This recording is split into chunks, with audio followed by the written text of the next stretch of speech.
मैं विनोद वर्मा PMIC लकड़ा बाबाराम की आज मैं 11th क्लास के लिए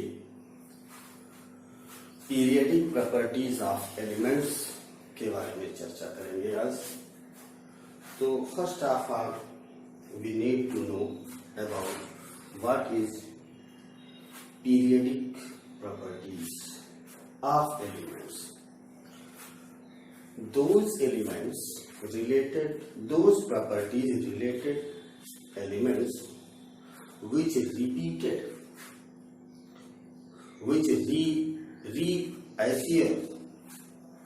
are moving from left to right or top to bottom in periodic table are known as periodic properties। इसका मतलब यह है कि आवर्त सारणी में जब कभी भी हम बाएं से दाएं की तरफ चले या ऊपर से नीचे यानी ग्रुप में चले तो जो वह प्रॉपर्टी जो क्या होती है एक निश्चित गैप के बाद रिपीट होती है, पुनरावृत्ति होती है, उसी चीज को हम तत्वों के आवर्ती गुण कहते हैं। ये इस तरह करके those properties of elements which are repeated or reappears after different gap interval and moving from left to right along period or top to bottom down the group are called periodic properties। तो पहले हम ये इस तरह से कर ले, periodic properties ये पहले क्या है, पीरियडिक प्रॉपर्टीज ऑफ एलिमेंट्स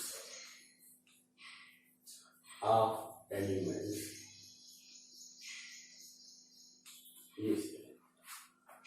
तो पहले हम इस पर ध्यान करेंगे। The elements, the properties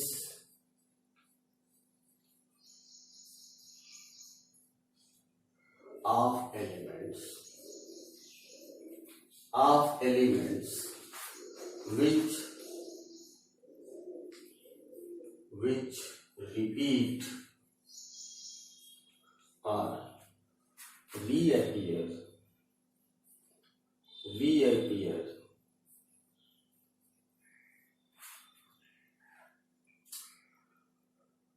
on going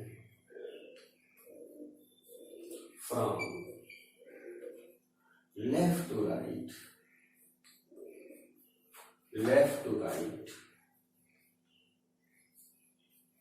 or left to right in along period or top to bottom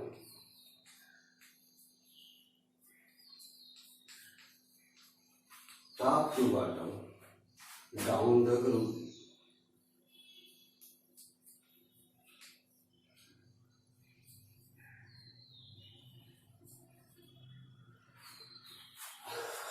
at different interval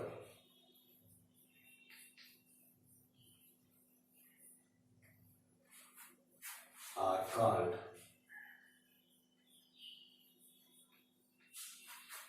periodic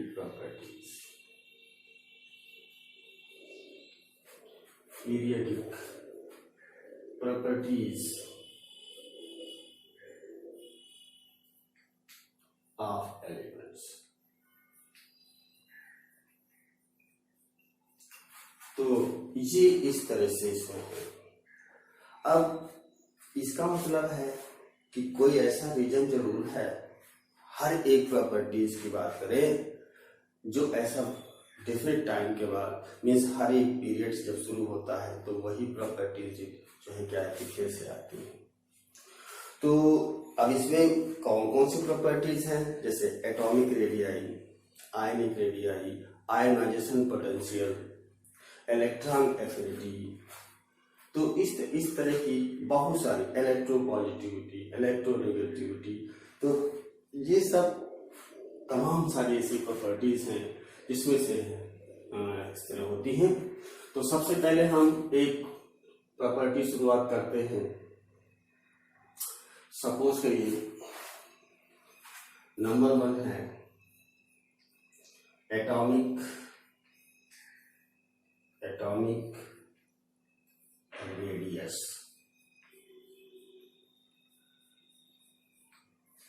atomic radius ये इस तरह का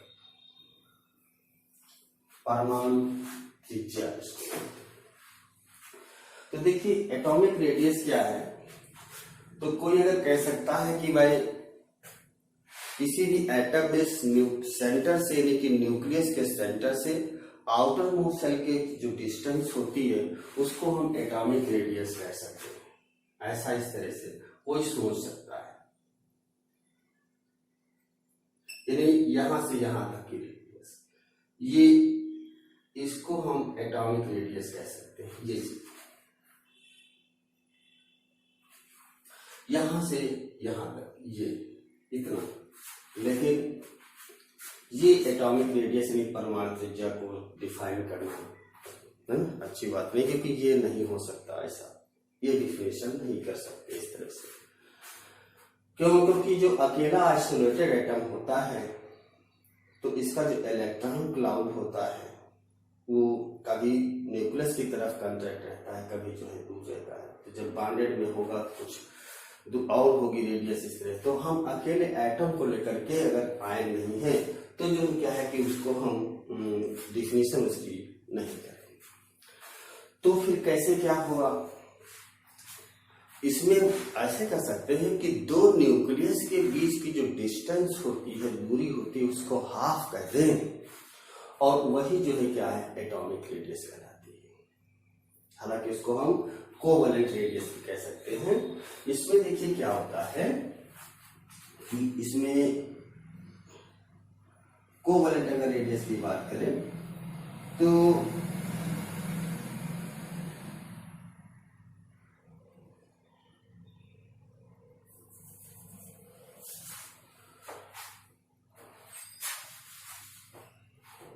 अगर थोड़ा सा बड़ा फिगर बना लें,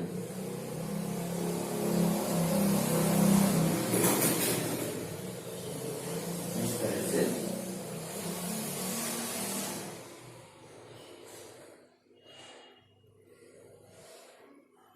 हम कोवैलेंट रेडियस की बात कर रहे हैं। तो इसका ये न्यूक्लियस और ये न्यूक्लियस है, तो ये इस तरह से अगर हम इसको ये हटा दें, ये इस तरह से, तो इसके बीच जो ये डिस्टेंस है ये, और इसका जो ये हाफ है ये,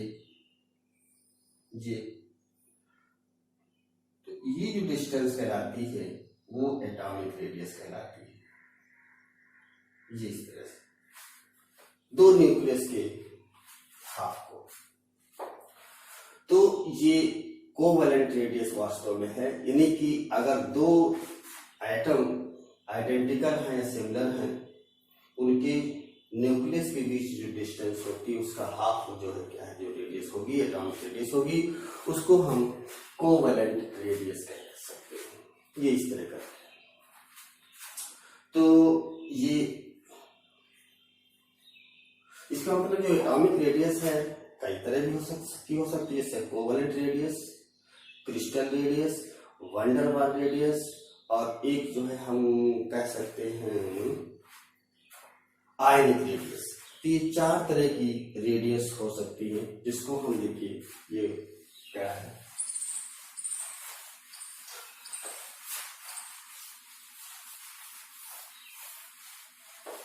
तो सबसे पहले हम इस पे चलते हैं covalent radius.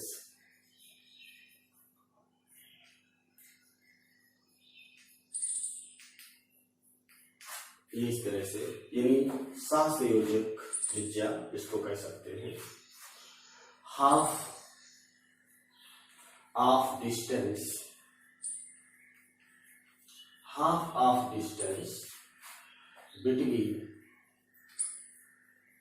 two nuclei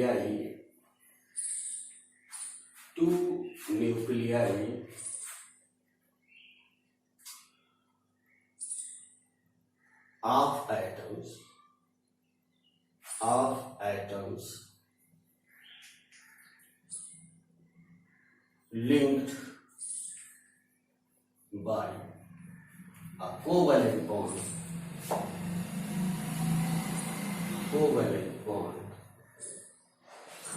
is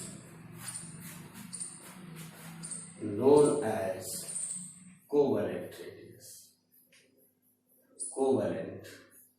radius। ये इस तरह से। तो अब इसमें देखिए एक चीज और यहां पर है, जो एटम्स लिखा है ये लाइट एटम्स होंगे, मतलब एक जैसे। ये खास बात ध्यान से यहां पर देखना। तो लाइट एटम्स हैं जैसे H2 यानी हाइड्रोजन के बीच में, ऑक्सीजन के बीच में। ये देखिए कोवेलेंट बॉन्ड की बात करें तो इस तरह से है। नाइट्रोजन के बीच में इस तरह से बात करें तो ऐसा। इसमें Cl के बीच में बात करें तो ये चीजें। यहाँ डबल बॉन्ड ट्रिपल बॉन्ड होना चाहिए, चीज नहीं दिखा रहे हम, केवल इसके बीच का एक कोवेलेंट बॉन्ड को ले रहे हैं। तो इनमें ऐसे आइडेंटिकल एटम्स अगर हैं यानी समान हैं तो इनके न्यूक्लियस के बीच की डिस्टेंस जो होगी वो जो है क्या है कि कोवेलेंट रेडियस कहलाएगी। अब इसी तरह से हम वैन डर वाल रेडियस की बात कर सकते हैं। दूसरा वैन डर वाल रेडियस,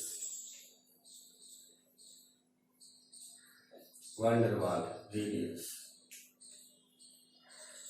देखिए वैन डर वाल रेडियस यानी वैन डर वाल त्रिज्या क्या होती है? ये नॉन बॉन्डिंग एटम्स होना चाहिए, सब कुछ वही डिफिनेशन होगा। अब इसमें half of distance between two nuclei of non bonding atoms, जो है क्या है कि इसमें बॉन्ड नहीं बनना चाहिए। और ये ज्यादातर इस तरह के रेडियस का जो है टर्म इस्तेमाल किया जाता है मोनो एटॉमिक गैसेस के लिए। ये इस तरह से है। तो हम कह सकते हैं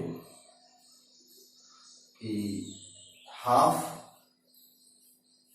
ऑफ डिस्टेंस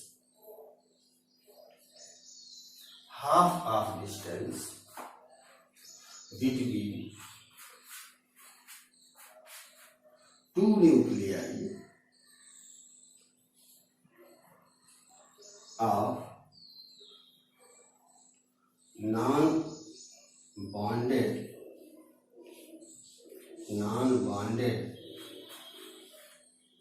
like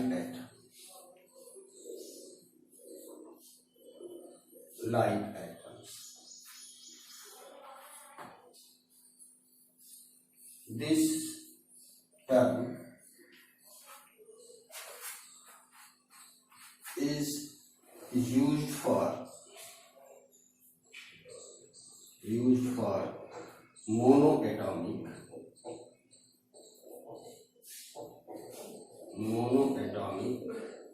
gas। ये इस तरह। तो ये वैन डर वाल रेडियस इस तरह से हो सकती है। और अगर हम इसके आगे थर्ड देखें तो वो मेटेलिक रेडियस है।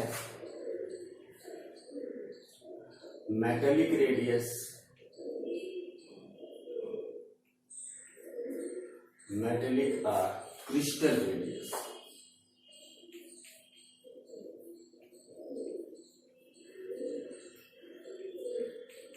यानी धात्विक या क्रिस्टल त्रिज्या क्या है, परमाणु त्रिज्या भी हम कह सकते हैं। तो इसमें देखिए क्या है कि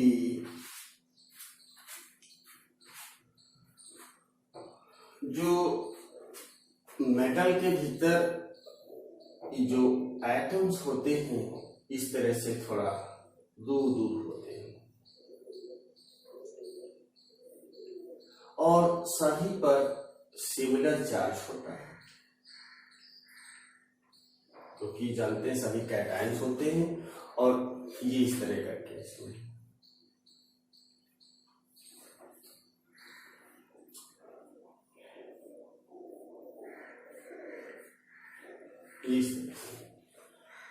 और जो इलेक्ट्रॉन ये कैटायन बनाते समय जो इलेक्ट्रॉन जो डोनेट करते हैं वो इसके बीच में ये इंटर स्पेशल स्पेस में ये इलेक्ट्रॉन आ सकते हैं। तो अब देखिए दो एटम ये चीज है जो कैटायन के फॉर्म है, तो इनकी जो डिस्टेंस होगी यहां से यहां तक की, ये दो न्यूक्लियस हैं इनके बीच की जो डिस्टेंस है उसकी जो हाफ होगी ये कहलाती है मेटेलिक रेडियस। तो इसका मतलब जो मेटेलिक रेडियस होगी वो सबसे बड़ी होगी, वो कोवलेंट से भी वान डेर वाल से भी। हालांकि कोवलेंट सबसे छोटा होता है, वान डेर वाल जो है रेडियस कोवलेंट से बड़ी होती है। और मेटेलिक रेडियस का मतलब दोनों सिमिलर होंगे, जो है क्या है कि जितना संभव हो सकता है दूर दूर वो सिचुएटेड होंगे, ये इस तरह करके है। तो ये चीज अट्रैक्शन और रिपल्सन के इक्विलिब्रियम पर ये लाई करेंगे, वो अपने क्रिस्टल के लैटिस के हिसाब से होगा। तो ये मेटेलिक रेडियस है जो मेटल के में इस्तेमाल की जाती है। और एक चीज आ गई लास्ट की, four ionic radius. Ionic radius, अब देखिए आयनिक रेडियस में क्या है, तो जब कोई न्यूट्रल एटम अपने आउटर मोस्ट शेल से इलेक्ट्रॉन डोनेट करके पॉजिटिवली चार्ज हो जाता है, यदि कैटायन बना लेता है, तो उसके न्यूक्लियस से आउटर मोस्ट शेल जहां वैलेंस इलेक्ट्रॉन होते हैं वहां तक की जो डिस्टेंस होती है वो जो है क्या है, कैटायन की रेडियस कहलाएगी। ठीक उसी तरह से अगर कोई नॉन मेटल है, उसका नेचर नॉन मेटल है, तो वो क्या करेगा कि इलेक्ट्रॉन एक्सेप्ट करेगा आउटर मोस्ट शेल में और फिर एनायन बना लेगा, तो उसके न्यूक्लियस से आउटर मोस्ट शेल के जहां पर वैलेंस इलेक्ट्रॉन है वहां तक की जो डिस्टेंस होगी वो आयनिक रेडियस कहलाती है। तो ये चीज इस तरह से है। तो ionic radius of an ion can be defined as the distance from center of atom, that is nucleus, to outermost shell in which valence electron are present in cations or anions is called ionic radius। तो इस तरह से हम ionic radius कह सकते हैं। कहने का मतलब है अगर ये देखिए न्यूक्लियस है और फिर यहां से यहां तक अगर ये कैटायन बना लिया है, ये देखिए तो ये डिस्टेंस यहां से यहां तक की कहलाएगी। और अगर एनायन है तो ये इस तरह से है ना, ये इस पे माइनस का चार्ज आ गया होगा, तो भी जो है यहां से यहां तक की न्यूक्लियस से आउटर मोस्ट शेल की तक की जो है डिस्टेंस होगी वो आयनिक रेडियस कहलाती है। तो इस तरह से ionic radii of an ion and cations can be defined. तो हम इस तरह से कैसे एक लिखना होगा तो कैसे कह सकते हैं,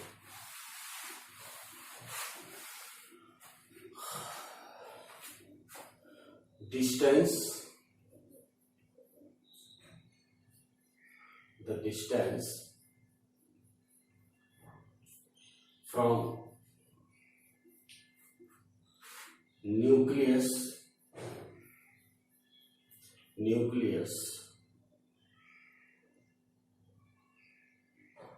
of a cation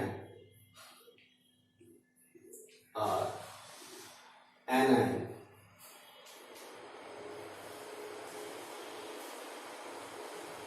up to the valence shell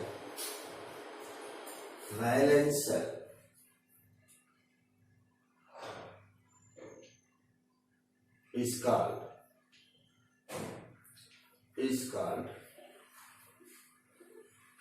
ionic radius.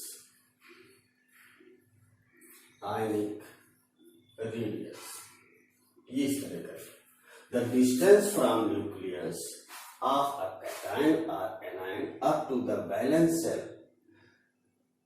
ये भी आगे हम कह सकते हैं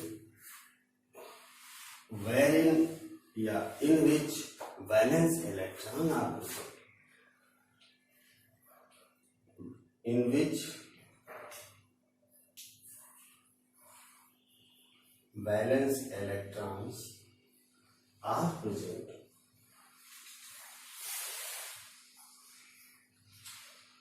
is called ionic radius।